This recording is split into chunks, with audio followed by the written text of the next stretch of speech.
All right, shall we get started here? It's just after 10. Thank you everybody for joining in today, and thank you, Becky, for being here to chat with us. Real quick, I'm Danielle Pelton. I am the chair of the YPN committee here at SPAAR, and I'm going to introduce Becky. And Becky's been with Government Affairs, or is the Government Affairs Director for the North Metro here at SPAAR, and she has been with SPAAR since June 1st of this year. Prior to her time here with us, she served for 2 years as an English teacher in the Ukraine with the Peace Corps, and she worked as a fellow for the Federal Executive Board of Minnesota, a government agency meant to improve coordination among federal agencies and programs outside of Washington. And she also served as an intern in the office for Senator Amy Klobuchar in Minneapolis. Hi, I'm Jen with Metro YPN. Becky's alma mater is the Minnesota State University Mankato, where she received a bachelor's degree in history and political science. In her free time, she enjoys gardening, hiking, listening to music, and traveling. So welcome and thank you for being here. Thank you all so much for having me. I'm so excited to see you virtually. Thank you so much, Danielle and Jen, for introducing me. I have to tell you guys, I had to Google how to write a bio because this is the first one I've ever had to write. So thank you so much for giving me the opportunity to do that. So today I'm going to chat a little bit about our tenant protections that was passed in St. Paul. I'm going to see if I can share the screen. You know, with as much as we value Zoom these days, I still haven't quite gotten the hang of it. So let me know if you can see that. We good? Can you see it if I do that?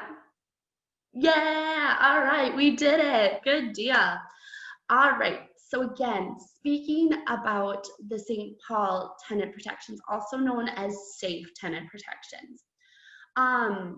So really delving into it, I like Danielle and Jen mentioned, I really have only been here since June 1st, and that is right when things started picking up with tenant protections. So moving forward with that. So what is safe housing? So in the government, they love their acronyms, we all know. So SAFE stands for stable, accessible, fair, and equitable housing, all right? And getting into a little bit of the history of it. So it was initially proposed on March 11th, 2020, this year. And that was after about a year or so of kind of information gathering from the city and the city council. So it was initially proposed by Council Member Mitra Jalali, but it was also co-signed by Council Members Jane Prince, Nelsie Yang, Rebecca Naker, and Council President Amy Brennan. So that's 5 out of the 7 folks that are on the City Council. The only 2 that weren't co-signers on this legislation were Council Members Chris Tolbert and Council Member Dytow. So again, initially proposed on March 11th, and on March 18th, it was put on hold due to COVID-19. They decided that they needed to move online for their following meetings, and they put it on hold. And it created Chapter 193 of the St. Paul Legislative Code. Just, it's a way for it to be outlined and explained within the actual city code. So it was brought back online, brought back into consideration in March. I'll get into that in a minute. But it was passed unanimously on July 8th and signed by Mayor Melvin Carter on July 14th. So we're just about 2 months into it actually being adopted, and it will take effect on March 1st, 2021. So with that, it has not been implemented yet. We are not seeing anything with it yet. Just simply because we haven't seen the implementation until March 1st, 2021. All right, so the legislative process timeline. So this is a lot of information. I just wanted to show you how encompassing this process was. So again, March 11th proposed, March 18th, it was laid over for the first reading. So this means that it was kind of put on pause, put on hold. May 13th, it was brought back into reconsideration right before the civil unrest that rocked our cities. And June 3rd, right after the civil unrest, it was brought back online with full force behind it. On June 17th, is when the staff reported as to why they wanted this to move forward as quickly as it did. And those amendments were added as well. And I'll get into the notable amendments. June 24th, public hearing. This is when SPAAR was able to say their stance and all of the other stakeholders were able to make their opinion known, whether it was for or against the ordinance. July 1st was the final reading and final amendments were proposed.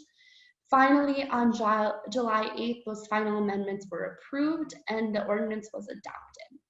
Like I mentioned, Mayor Carter signed it into law on July 14th with that March 1st, 2021 implementation date. All right, so why now? Why in 2020 are we looking at this? So St. Paul is a majority renter city. Now, when I say majority renter, it means 51%. There are 51% of the folks that live in St. Paul are renters. So that majority is very, very slim majority, but technically it still is a majority. And the city council really hammered that thought in throughout this whole process. And as you may know, there is a regional housing crisis that is occurring in the Twin Cities right now. There's just a lack of affordable housing, both rental and purchase. So that's another reason as to why they decided to propose it now. And a couple things with the implementation of this ordinance, it goes in conjunction with the Tenant Remedies Actions and Affordable Housing Trust Fund. So what does this mean? These are both things that were created in 2019, and the different programs that kind of fall under these two umbrellas is affordable housing incentive. So this is in regards to property owners and housing providers. There are incentives to make housing affordable for the tenants that live in St. Paul. Also, another program is community land trust financing, again, creating that path to home ownership. And Families First rental supplement. For families that are eligible in conjunction with the St. Paul Public Schools, there is a rental supplement. Again, they have to prove eligibility for that, but that goes underneath that affordable housing umbrella. And finally, down payment assistance for folks that also are eligible. And for the federal side of it, it goes in conjunction with the Fair Housing Act, again, kind of brought into light with the COVID-19 crisis and racial unrest that has kind of, been really prevalent throughout the whole country. So that's another reason as to why now. And as you know, every city, whether all the way down from, Chisago City with a very small population, all the way up to Minneapolis and St. Paul, they all have these comprehensive plans that are due to the Metropolitan Council this year. These comprehensive plans outline what they want the city to look like in the next 2 decades. So it's really big thinking. So that's another reason as to why St. Paul decided to do it now, because it goes in conjunction with those comprehensive plans that are due to the Metropolitan Council. And again, I don't want to beat a dead horse, but looking at that COVID-19 crisis, racial unrest, and economic downturn crises that we're dealing with in 2020. So those are all reasons as to why now, and why it was moved forward so quickly.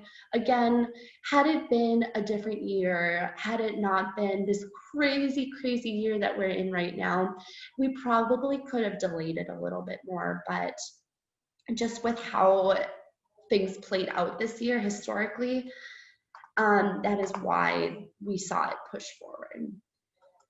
All right, so details of the ordinance. So there are 5 different aspects that really will change the way that St. Paul tenants are able to rent and have a connection with their landlords or property owners. So those details include tenant rights and responsibilities, security deposit limits, tenant screening guidelines, just cause notice, and advance notice of sale. So now getting really into the thick of those, getting into the details of each. First, before I do that, I wanted to show you the branding that the city has been using and that you will see over and over again now that the implementation committee is really getting started with everything. So again, that's just the branding of it. So starting off with tenants' rights and responsibilities.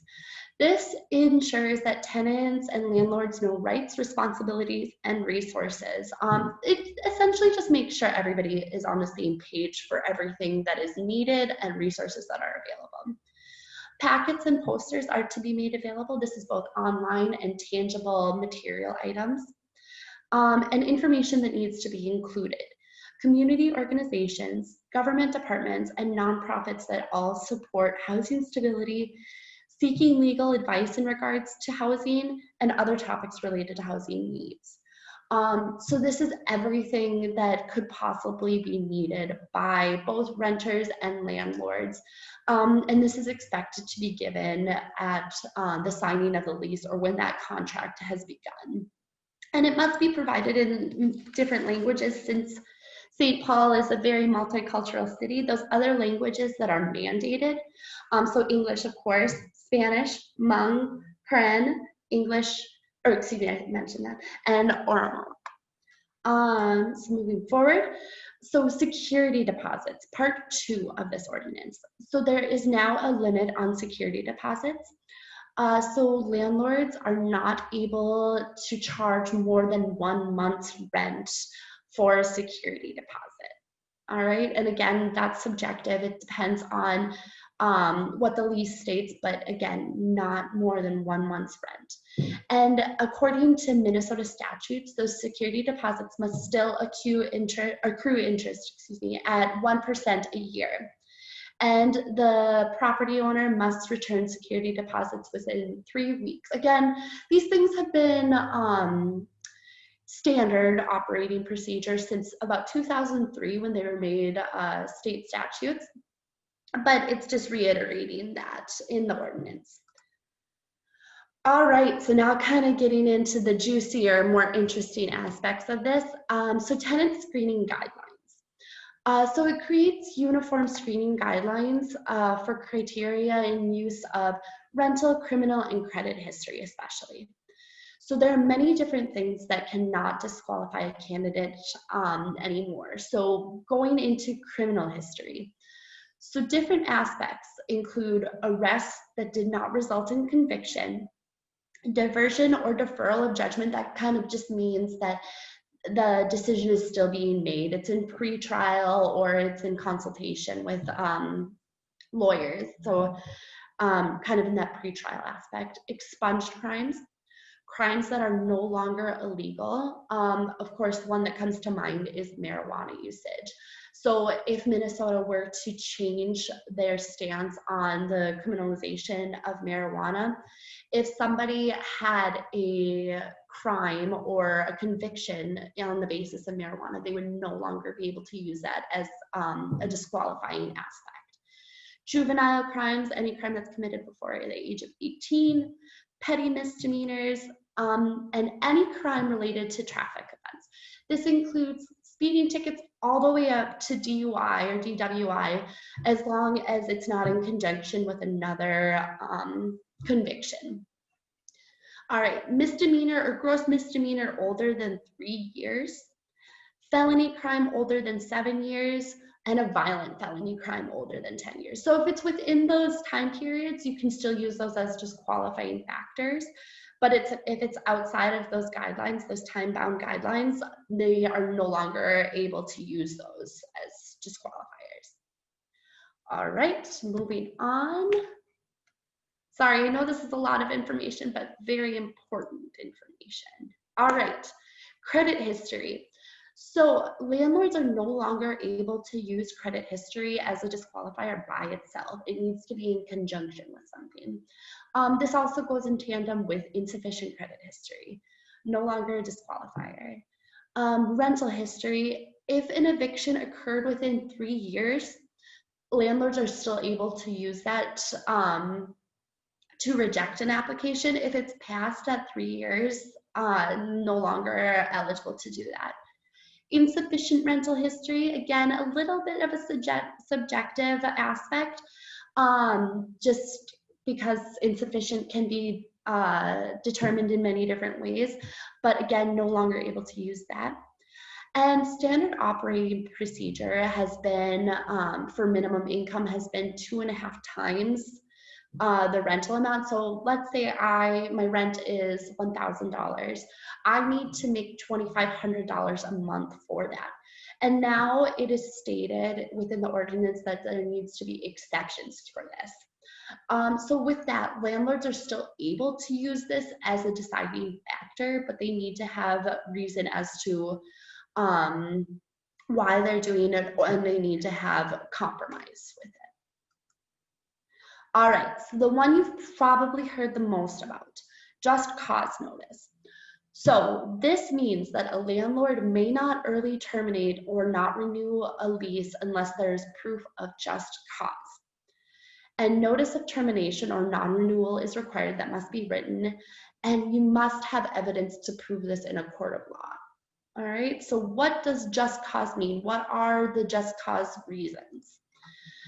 So getting into this, non-payment of rent, repeated late payments. So repeated in the sense of the ordinance means that no fewer than 5 times. So the tenant must have paid rent late at least 5 times to be considered a repeat offender. Repeated non-compliance, again, this is when a landlord says, you're being too loud, or there's a noise ordinance or noise complaint, excuse me, and there are repeated non-compliance with that. So renter refusal to renew, the renter has the ability to say, no, thank you, I'd like to move on to the next place. But the landlord can't do that same thing. Occupancy to property owner or family member. So I own a single family home, I have somebody in there, and I decide that I'd like to rent it to my mother instead. That would be reason for just cause. If I decide that I want to demolish my building, or dwelling unit conversion, if I want to make it into a duplex instead of a single family home, that is reason for just cause. Kind of in tandem with that, rehab and renovation, if I kind of want to switch things up, I'm able to use that as just cause. And if my building is condemned or government ordered to vacate, that is also included. Occupancy conditioned employment. So what this means, so if it's related to maintenance workers a lot of the time. So sometimes in an employment contract, they're able to live on site because it's just easier for maintenance workers. But unfortunately, if they lose their job, or they're terminated, or they terminate their employment themselves, and their occupancy is conditioned, or it's related to that, that is just cause. And exceeding occupancy, very self-explanatory. All right, and another kind of contentious aspect of the ordinance that a lot of amendments were related to this one, but I'll get into that later. So it's advance notice of sale. So it's related to affordable housing or naturally occurring affordable housing, also known as NOAH housing. So this ordinance is related to single family homes all the way up to commercial property apartments. So anything that is considered naturally occurring affordable housing now falls under this umbrella of advance notice of sale.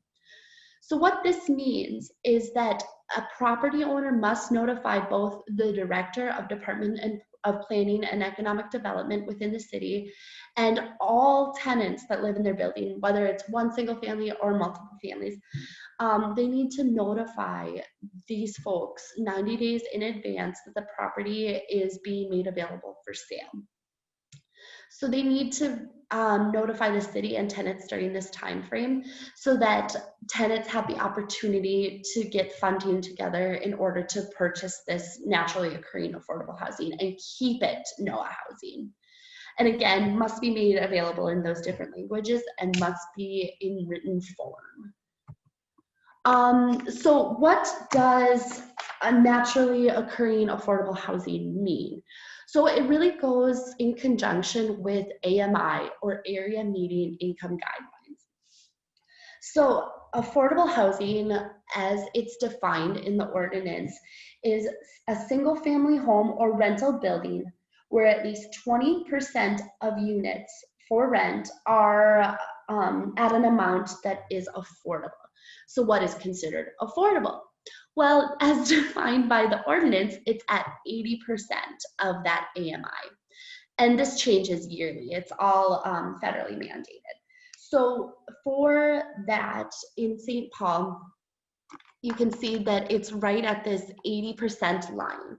So for a single person living in St. Paul in an affordable housing unit, they would have to make $54,950 because that affordable, or excuse me, area median income is $72,000. So anything below that 80% barrier is considered affordable housing.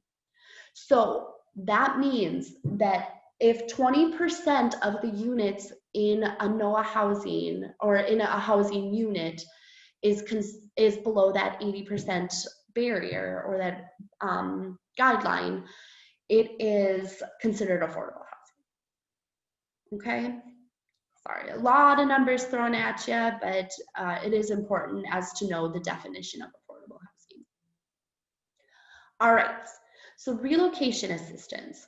So this is available for tenants through the advance notice of sale section, and it's given when tenants, when property is sold and they must vacate, a new owner raises the rent of the dwelling and they're no longer able to afford the monthly rent, or if the new owner rescreens or adjusts their screening guidelines and the tenant is no longer able to meet those new requirements.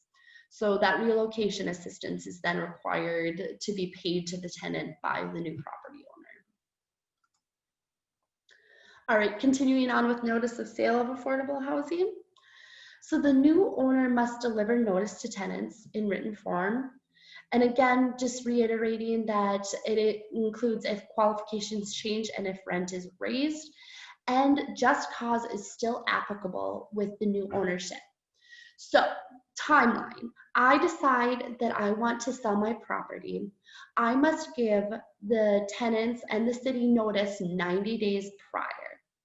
And then there's a tenant protections period after those initial 90 days that the tenant is protected and it cannot be evicted for 90 days.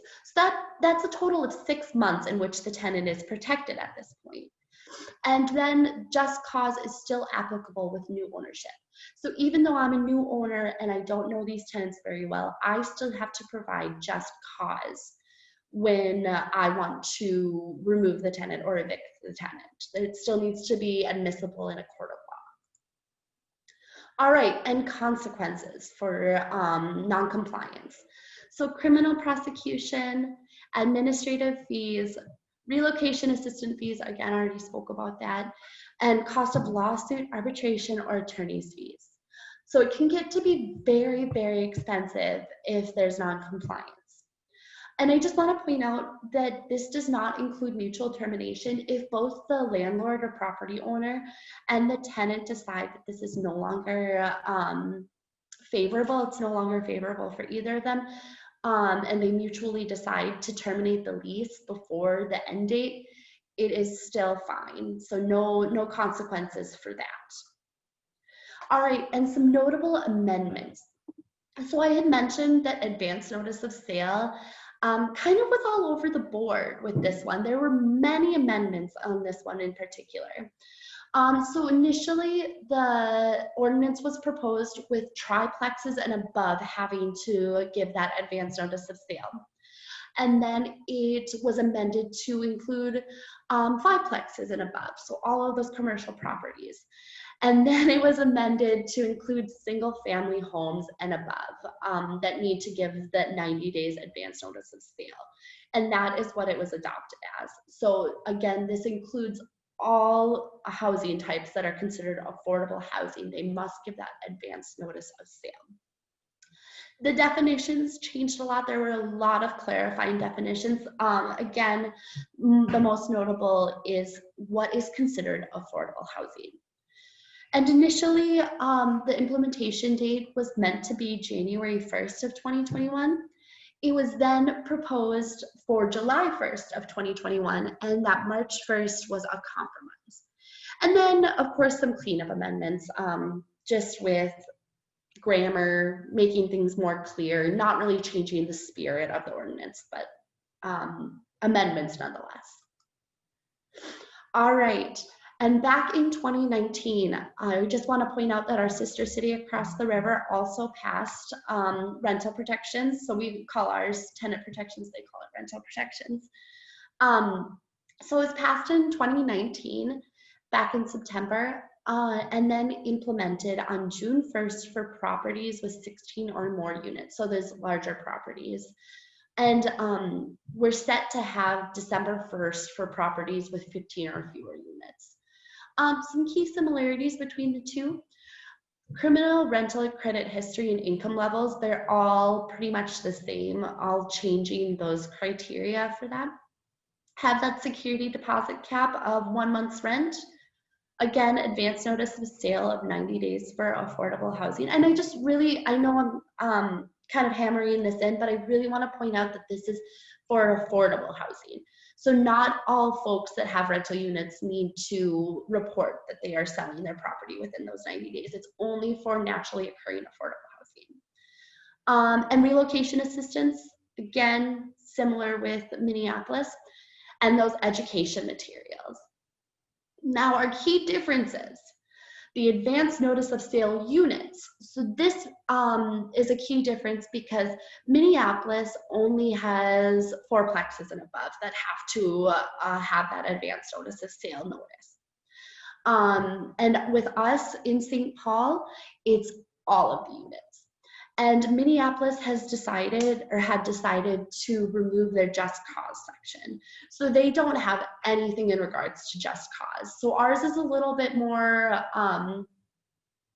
overarching, I guess, in that aspect, just simply because these property owners have to announce why they are terminating a lease or why they are continuing not to renew that lease for that tenant.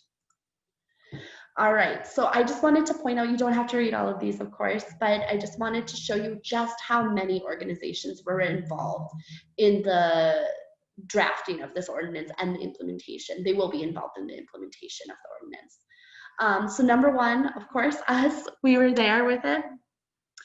Unfortunately, I'll get into that, but there was a little bit of a discrepancy with which sides were consulted more throughout the drafting of it.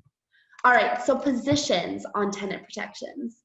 So I tried to be objective with this. I wanted to show you both sides of the aisle. So I'll delve right into the pros then. So again, St. Paul's a majority renter city. So they wanted to protect those 51% of citizens that are considered to be renters. May address issues of inequality in housing. It creates uniformity across the board, removes barriers for renters. Again, 2020 has proven to be a difficult time for many people, and education is always beneficial for those resources that are required to be provided now. All right, and some cons to tenant protections. Again, did not provide different viewpoints. It was just a confirmation bias for those viewpoints. It's very restrictive for property owners. It discourages investment and kind of goes in conjunction with divesting of property. Folks are looking to sell because of these regulations, these really, really restrictive regulations. Creates barriers for landlords, and it removes that flexibility that landlords used to be able to make or to have. For example, what I mean by this is if somebody has a criminal history that falls within that timeline, they're no longer able to compromise by saying, all right, if you're an at-risk tenant or a risky tenant, let's do 2 months security deposit instead of 1, so that there's more skin in the game for it. And there is so much room for interpretation with this ordinance. The idea is that the city council kind of is giving a blank check to the implementation committee. They're saying, you figure it out throughout the implementation process instead of figuring it out on the front side. All right, moving on. So what is the St. Paul Area Association of Realtors stance?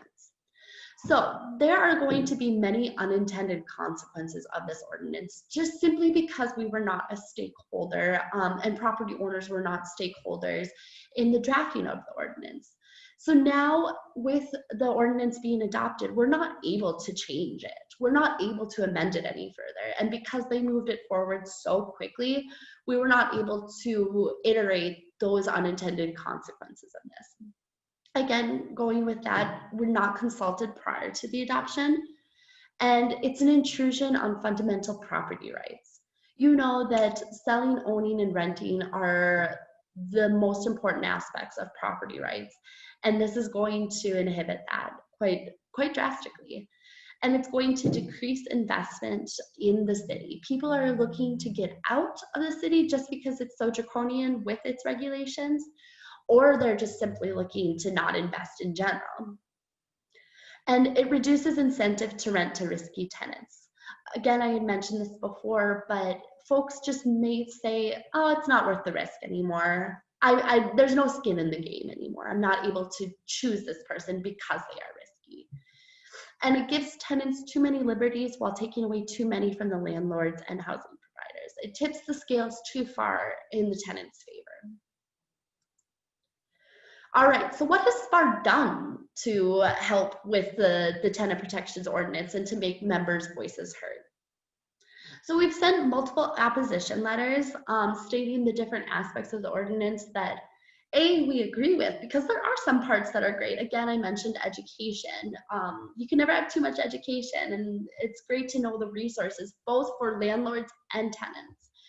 And then we sent the different parts of the ordinance that are just far too overarching and are detrimental to property owners. We lobbied council members. I know lobbying has kind of a negative connotation with that, but we really tried to make known the realtors' stance on this and tried to at least get it to slow down. With 5 members of the 7 council members, there was essentially, it was going to be difficult to stop the ordinance in its tracks, but we just simply wanted them to slow down and take into account all of the stakeholders. And we've been in contact with legislative aides prior to the adoption and continuing after the adoption. And I keep mentioning the Tenant Protections Implementation Committee. We fully intend to be on that. And actually we find out tomorrow if we're going to be on it with our application that we submitted a couple weeks ago. And when we know, we'll let you know. And we have done multiple member questionnaires just in an attempt to do information gathering. We want to know what you folks are seeing, what you're hearing, because you've got your ear to the ground and you are on the front lines of this. So we want to hear from you. And with that, we created a data letter. So with the information that we have gathered, both qualitative and quantitative, we sent a letter to the council saying that we have the most accurate data available in regards to housing and how this tenant protections ordinance is going to impact housing in St. Paul. It's too soon to tell. 2 months is a very short amount of time to see trends. Sometimes it takes several months, even years, before we're able to see trends in housing. So we wanted to make sure the council knew that we have the most accurate data, even though the data is not quite there yet. All right, and kind of going back to that questionnaire that I had spoken about, I wanted to point out a couple questions that we asked on this. So number 1, have you or your clients been affected or will be affected by the adoption of the Tenant Protections Ordinance? There's a pretty substantial amount that said yes. So with SPAAR's territory, you all know we have 12 counties in our jurisdiction and 200 plus cities and townships. And St. Paul is just one of those cities.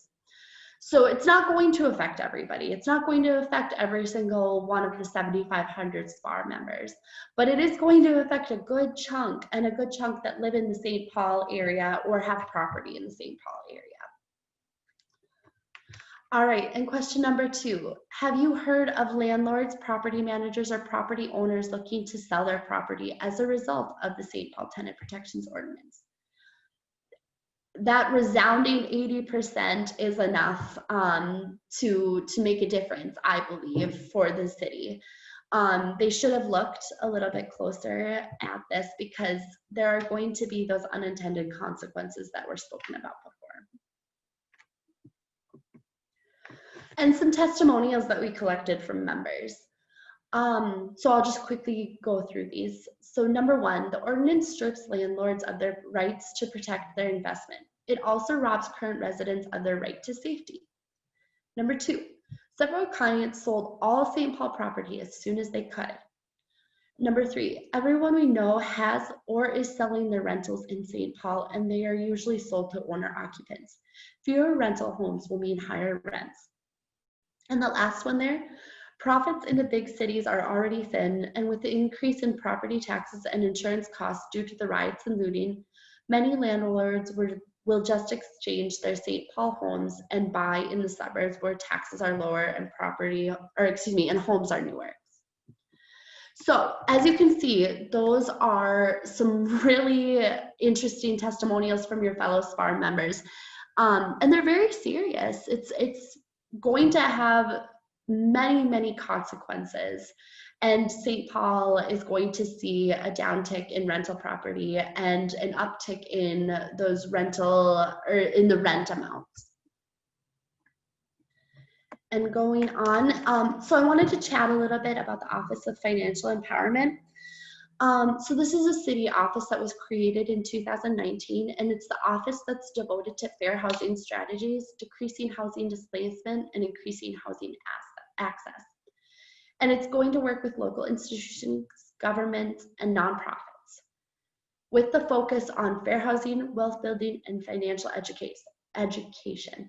So the reason I'm bringing this up is because the Office of Financial Empowerment is going to be the office that is taking the lead on tenant protections implementation now that the City Council has passed the ordinance and is kind of hands off now that it's been passed and adopted into law. So Office of Financial Empowerment, with tenant protections, you're going to see them a lot more often, and they're going to be the ones that are putting forth all of the information.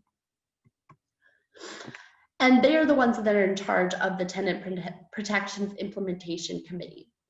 So on that Tenant Protections Implementation Committee, it's going to be comprised of SPAAR, housing nonprofits, government institutions, and other stakeholders. And it's going to hammer out the details and the scope of the ordinance. Again, I have mentioned before that the City Council had given a lot of leeway to the implementation committee. So for reference, the ordinance is 13 pages. And with an ordinance that is this overarching and this profound, 13 pages is not a lot of information. So it gives the implementation committee a lot of freedom with that. So some of the deliverables that are expected from the committee are information development and dissemination of that information, making sure tenants and landlords are aware in order to increase compliance, training for folks on compliance, and content creation. But we are not able to amend the ordinance any further. We're not able to change the spirit of the ordinance. So really, it's just about making sure that that information is quantifiable and able to get out to folks in order to create compliance and into ensuring that compliance. All right, so moving forward, what is SPAAR going to do? we're going to continue to advocate. We're going to do our best here. You know that the advocacy team here has tried really, really hard to make sure SPAAR members' voices are heard with this. We're going to be very active on the Tenant Protections Implementation Committee. I promise you that. And we're going to create partnerships with these folks, with the nonprofits, with the government institutions. And we're going to continue that data collection. We've decided here at SPAAR to do those monthly letters to the city council just to show the trends that are starting to pick up after the implementation committee. And we still want to hear your testimonials. We want to hear what you folks are saying, what you're hearing. We want to still know that. So please always, always see the advocacy team as a resource for you, and never hesitate to reach out to us with what you're hearing. All right, so what does this mean for you? Thanks for listening to my spiel on this, but I'm sure you want to know what this means. So taxes are increasing here. Property taxes are increasing at an exponential rate. Affordability is decreasing. That is not a good ratio to have. And there's so much over-regulation with no protection for the landlords and the property managers, housing providers. Like I had mentioned before, the scales are tipped in the tenant's favor. But we still need to have folks protected on the housing provider side of it. And these fees, fines, and penalties are going to add up very quickly with non-compliance, and that's why education is so important with this. And again, with that lack of flexibility, they're taking away the ability for that compromise in between, that partnership between the tenant and the landlord. All right, so with that, I'm done with my aspect of it. Do you have questions? What can I answer for you? There's a lot that's still unknown, but I'll do my darndest to answer your questions.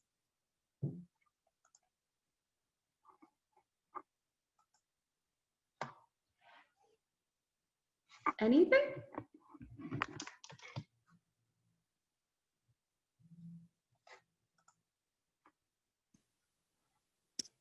Looks like Terry has a question.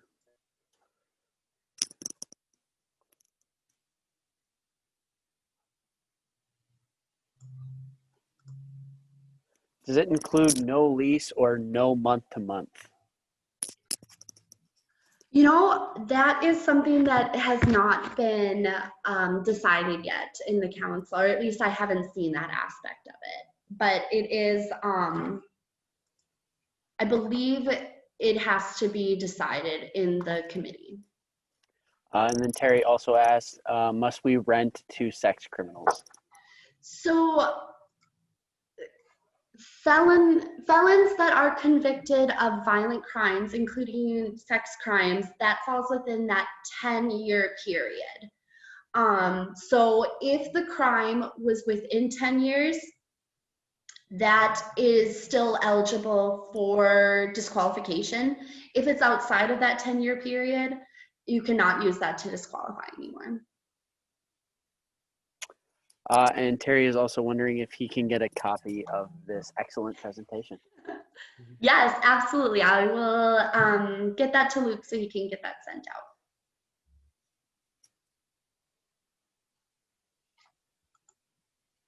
He says thank you. Yeah. All right, and I see in the chat, Patrick says, what's the makeup of the implementation committee? So it is a lot of nonprofits, housing provider nonprofits. We're going to be on it. I'm counting on that. And Minnesota Multi-Housing, our partners are going to be on it as well. And then it's going to be made up of a lot of constituents too. But about 14 different nonprofits.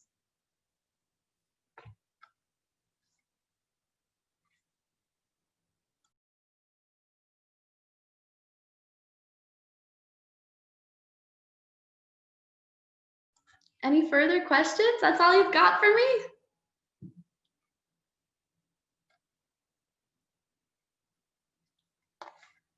All right. Well, seeing no other questions, I just want to make sure that you know there are always lines of communication that are open. You can contact me or the advocacy team at any time. And as implementation moves forward, you know, there are going to be a lot of things that are decided in the next months with this until the implementation date of March 1st. So it's going to be a lot of information coming at you as to the changes for this. And we'll do our best to let you folks know, because I know this is an issue that is very, very important for renters' rights and for landlords' rights, because they do go in conjunction with each other. So with that, I will give you information as soon as I have it. Again, we're waiting till tomorrow to see who's going to be on that implementation team, and we're very excited to, you know, make sure your voices are heard. And like I had mentioned before, give us your testimonials. Tell us what you think on this. We're always open to the information. Well, thank you so much, Becky. We really appreciate you coming and talking about tenant protection. I know I've been seeing a lot on it in the last like 4 months, and it's, hearing it fully explained now that's a lot of stuff. So thank you so much. It's been crazy. It's been a whirlwind for sure. And I look forward to the continuing of the whirlwind. So thank you all so much. It's been wonderful. YPN is great. I can't wait to work with you more in the future. And thank you. Have a good week and weekend. Thanks, Becky.